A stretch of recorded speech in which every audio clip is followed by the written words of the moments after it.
If you're camping in the Grand Tetons or Yellowstone, you're trying to find a great place to camp that's close to both parks. It's kind of in between both parks. It doesn't require reservations. Sheffield Campground is probably one of the spots you should consider. As we head north on Highway 91 here, just before you reach the Snake River Bridge crossing near Flagg Ranch, which is just a few miles from Yellowstone. So very close to Yellowstone if you want to go up there for the day and explore, is Sheffield Creek Campground. It's a half a mile down dirt road, so it's a little challenging to get to, maybe off the beaten path. Doesn't require reservations, so it's first come, first serve. This might be the spot for you.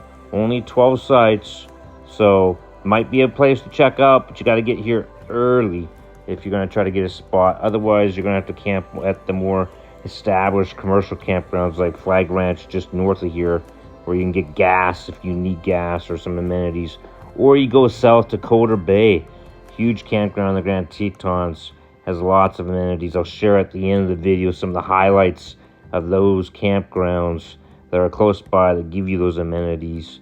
Tons of wildlife in this area. I'll share with you a little bit of the wildlife. But as we drive down this road, you can see whether or not your rig's going to get in here, if you're going to RV camp, or maybe you're doing tent camping. I'll speed up the video so you can see how far this road is. It's about a half a mile from the highway back to this campground, which is ideal, right? You get away from the road noise.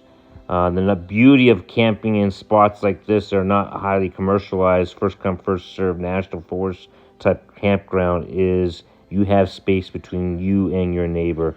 Only 12 sites, one set of vault toilets in here. Is this something you like doing camping wise? It's my actually preferred way of camping, is finding places like this. Gives me space between the neighbors. Let's go check it out. I'll drive around the loop here, share with you what this campground looks like. Let me know if this is something you like camping in, or do you like the more commercial sized sites. As we circle around the loop here, one thing to note is, like I said earlier, the space between sites or your neighbor. Huge in some places. Backed up against the forest. Really feels like camping. Yet, you're also close to amenities up at Flagg Ranch just north of here, where you can get gas, general store, even a restaurant up there. I'll leave a link to another video I just posted on Flagg Ranch in the description. But really nice campground, kind of gets you away from everybody. Great location, close to Yellowstone, not too far to the north, and go south. You got the Grand Tetons, Jackson Lake, a lot of amenities down there in Colter Bay. I'll leave a link to that as well. Flagg Ranch, would you consider camping here? Here are the vault toilets off to the right. Lots of space again, though, between sites. Some trees on some of these sites. Some sites more open, so not going to have as much shade. You get here early enough, maybe you can find a site that's going to work for you. You can camp here for a while and go explore those two parks. As we leave the camp, I wanted to share with you what the creek looks like near camp here, so you can plan accordingly. This was in September. You can see the size of the creek.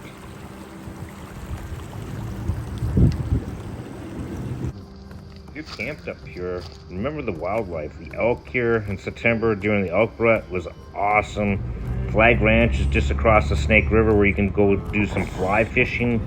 Also, there's gas there. This is bear country. This is Grizzly 399. I'll leave a link to that in my description. Most famous bear maybe in the entire world. But the Snake River right next to camp here, there's even a beaver lodge underneath that bridge. Go check it out. Maybe if you get lucky, you'll see a beaver. Great place to fly fish, which I think a lot of people do at the campground. Or you can take a river rafting adventure down the Snake River here that empties into Jackson Lake, which is gorgeous to the south next to the Grand Tetons. As you can see here, the northern end of this lake is one of my favorite spots. At the northern end here of Jackson Lake, highly recommend you just stopping and watching for a bit. You might see these pelicans. This lake is known for its pelicans, especially at the northern end. I've seen lots of them in my 15 trips up to the Grand Tetons and Yellowstone. One of the better places to explore, though, is down at Colter Bay on Jackson Lake here. Great campground. It's huge. Great place to get a campsite in the Grand Tetons. If you're trying to get a reservation, you can usually get pretty lucky and find a spot here. But the lake itself, there's a marina at Colter Bay, as you can see here. Chance to rent canoes, kayaks, all kinds of things. Maybe even take a boat ride out onto the lake. Appreciate you watching this content. Hopefully it was helpful. My son and I do a ton of camping, backpacking, hiking, adventuring, as we try to build speech for his vocabulary into our next adventure. Thanks for watching. If this content's of interest, please hit that like button, and we'll see you on our next adventure. Until our next adventure, thanks for watching.